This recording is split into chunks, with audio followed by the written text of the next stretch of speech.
Es importante destacar que bajo la figura del derecho de los tratados internacionales, los estados pueden hacer reservas en razón de que los productos agrícolas o las inversiones que se den tienen que estar estrictamente con protección al medio ambiente. Los impactos, así como negativos, pues se tienen que ir evaluando a lo largo del cumplimiento del mismo tratado.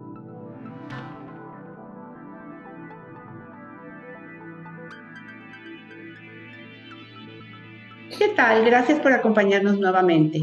En estas fechas, hace 3 años, se firmó el acuerdo comercial entre México, Canadá y Estados Unidos, conocido como el TEMEC, y por ello agradezco a la doctora Natalia Gaspar que nos acompañe y hablemos sobre este tema. Bienvenida, doctora. Gracias, muchas gracias por la invitación. Agradezco mucho a la Universidad para Adultos y a usted, maestra Mónica. Doctora, en términos generales, ¿de qué se trata el TEMEC? Que sabemos comprende una de las zonas de libre comercio más grandes del mundo, y por qué es importante. Bueno, un poco es relevante destacar que el modelo de libre mercado inicia desde la década de los 90. México, Estados Unidos y Canadá ya tenían, a partir de un acuerdo denominado Telecan, ya inician con este modelo de libre mercado, un poco eh, para iniciar el modelo, y con el TEMEC pues, se consolida este modelo de libre mercado, ¿no? Entonces, el Tratado de Libre Comercio de América del Norte surge desde el 94, inicialmente con un contenido de 21 capítulos, hasta que uno de los estados denuncia este tratado y entra en una fase de renegociación para no concluirlo, ¿no? Para no terminar.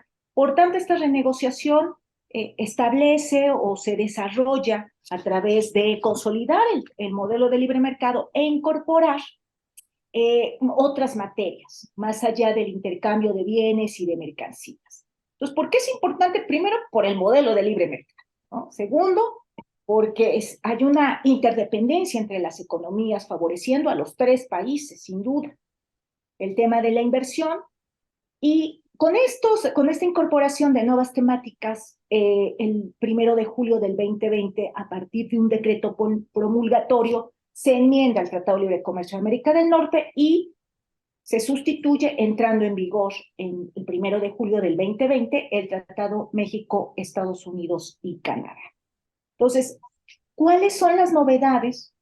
Listo, el Telecan ya había incorporado con 21 capítulos este modelo, ¿no? De intercambio de bienes, de mercancías, pero aquí las novedades es la incorporación en capítulos de pequeñas y medianas empresas, comercio digital, la política de competencia, un capítulo específico en materia laboral, otro en materia ambiental, el tema anticorrupción, asuntos de política macroeconómica.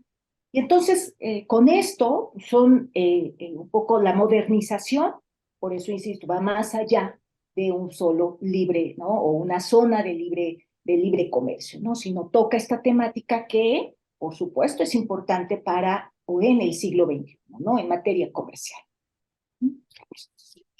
¿Qué diría, en su opinión, son los capítulos de este acuerdo que destacan para el caso de México? Bueno, el TEMEC tiene actualmente el contenido son 34 capítulos. Todos están en el mismo nivel, digamos, de importancia para los tres estados, para los tres países, y el propio cumplimiento, ¿no? De estos. Sin embargo, es importante destacar que bajo la figura del derecho de los tratados internacionales, los estados pueden hacer reservas, siempre y cuando las otras partes, en este caso los estados, las acepten. ¿Por qué es importante para México? En el capítulo 8 del TEMEC, donde reconoce, o el título es Reconocimiento de la propiedad directa, inalienable e imprescriptible del Estado mexicano sobre los hidrocarburos. Es decir, el Estado, a partir de esta reserva, el Estado mexicano, determina muy bien el ejercicio de la soberanía como un principio del propio derecho internacional, ¿no? Entonces, esta soberanía sobre sus recursos, tal y como lo dispone la misma Constitución, y textualmente el propio capítulo 8 del TEMEC menciona que Estados Unidos y Canadá lo reconocen, o sea, reconocen esta reserva, entendiendo o literal menciona. México se reserva su derecho soberano de reformar su constitución y legislación interna. México tiene el dominio directo y la propiedad de los hidrocarburos en el subsuelo del territorio nacional, cualquiera que sea su estado físico, es decir, petróleo, sólido, líquido o gaseoso, ¿no? Entonces, creo que este capítulo, esta reserva que hace el Estado mexicano, es de suma importancia, porque en ese ejercicio de su soberanía, ¿okay? Puede modificar la Constitución, su Constitución y su legislación nacional en base a esto, aclarando sin trastocar o sin excederse, ¿no? O estableciendo bien las obligaciones que tiene respecto al TEMEC para no incumplirlo, ¿ok? Pero esto me parece que es bastante destacable que en una negociación con la magnitud que implica un tratado, ¿no? Y sobre todo con el país, ¿no? Con los países como Estados Unidos y Canadá, sobre todo Estados Unidos, que es el poder económico y de inversiones, ¿no? Pues que haya puesto, ¿no? Su principio de soberanía el Estado mexicano en sus recursos energéticos, ¿no? Sobre todo en hidrocarburos, precisando que es en hidrocarburos.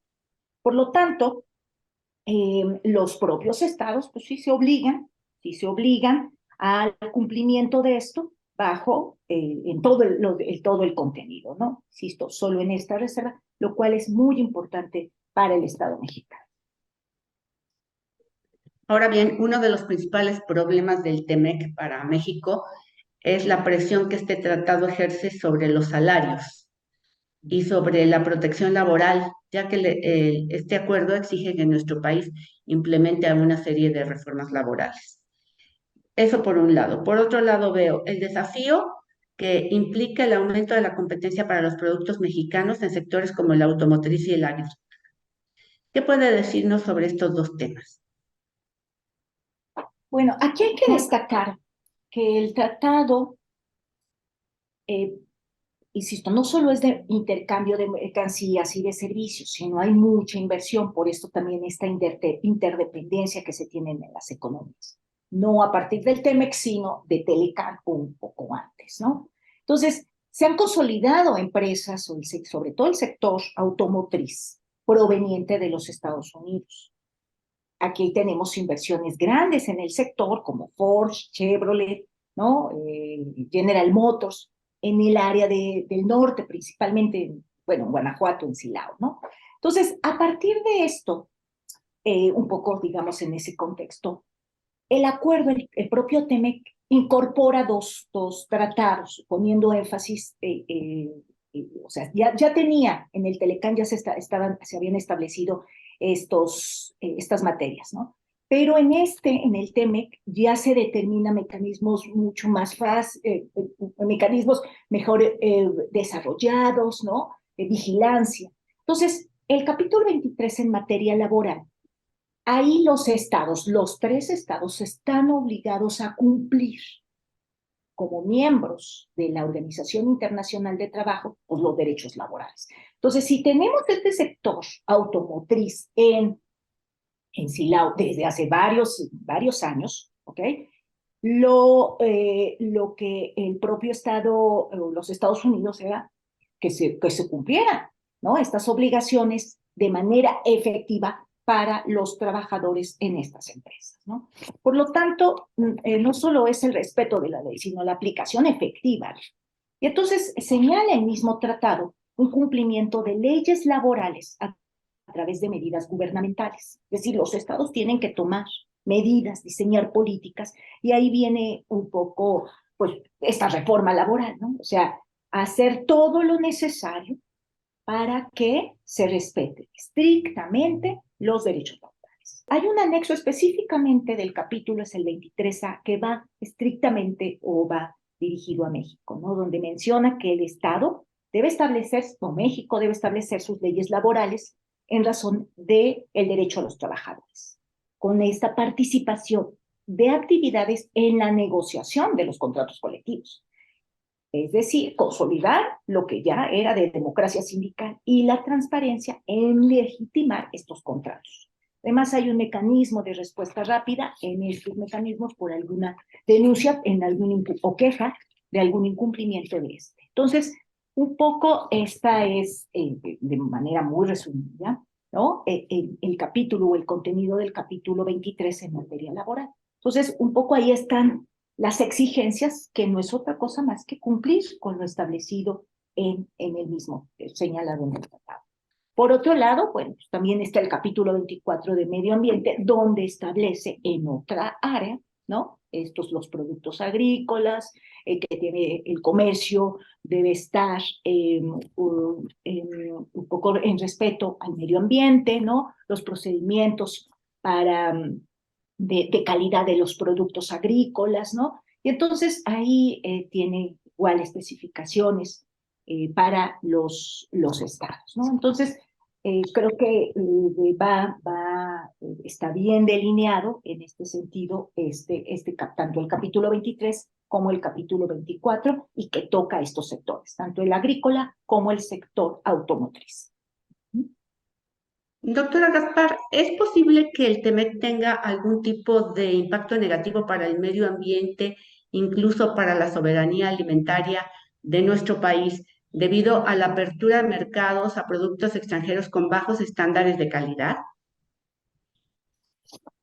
Bueno, en razón, los impactos, así como negativos, pues se tienen que ir evaluando a lo largo del cumplimiento del mismo tratado. Más bien serían como los riesgos, pero solo es cumplir con el materia ambiental. Un poco el capítulo 24, lo que mencioné, establece una comisión que es para la cooperación ambiental. Esta comisión es el órgano que va a vigilar este cumplimiento de este capítulo, en razón de que los productos agrícolas o las inversiones que se den tienen que estar estrictamente con protección al medio ambiente. Y ahí se ha puesto, o sea, también llevado algunas peticiones, así se le denomina, que son peticiones activas ante esta comisión a partir del TEMEC. Y dentro de las peticiones activas iba muy de la mano con producción de aguacate, por ejemplo, ¿no? En el estado de Michoacán. Entonces, sí, si bien el aguacate se va a producir en un determinado territorio, una vez que está el aguacate, ¿no? Pues ya se empaca, y se envasa y se traslada y se exporta. No solo, por eso mencionaba, no solo es en razón de libre mercado, ¿no? Sino que si el Estado mexicano, en razón de no vigilar las reglas de este sector de productos de aguacate, incurre en omisiones, se da ahí un inicio de petición para, ante esta comisión de que no está protegiendo al ambiente. Entonces tenemos esta petición activa de producción de aguacate de febrero del 2023 de este año, donde efectivamente el Estado incurre en omisiones, por ahora es señalado, todavía no es responsable, ¿no? O sea, donde dice que incurre en omisiones en la aplicación efectiva de sus leyes ambientales, toda vez que no se protegen los ecosistemas y la calidad del agua, frente a efectos adversos del medio ambiente derivado de la producción de aguacate en Michoacán.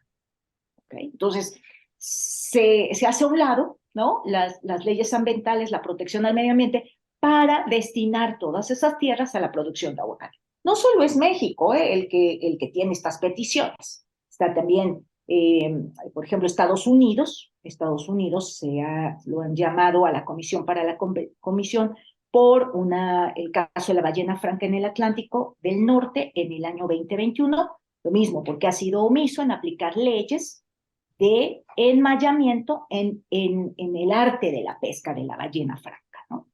Está también Canadá, esta petición ya está cerrada, pero Canadá, en razón de una inacción para hacer efectiva una ley de evaluación ambiental en una administración portuaria de Prince Rupert. Entonces, no solo es México, ¿no? O sea, sí hay casos que ya están cerrados, otros que se siguen investigando, del no cuidado por omisión del Estado en razón de protección al medio ambiente. ¿No? En materia de energía, Estados Unidos presentó una queja por considerar que México beneficiaba o beneficia a empresas estatales como la Comisión Federal de Electricidad y Pemex en detrimento de las empresas estadounidenses. ¿Qué implicación puede tener esto? Aquí en materia energética, creo que es importante aclarar.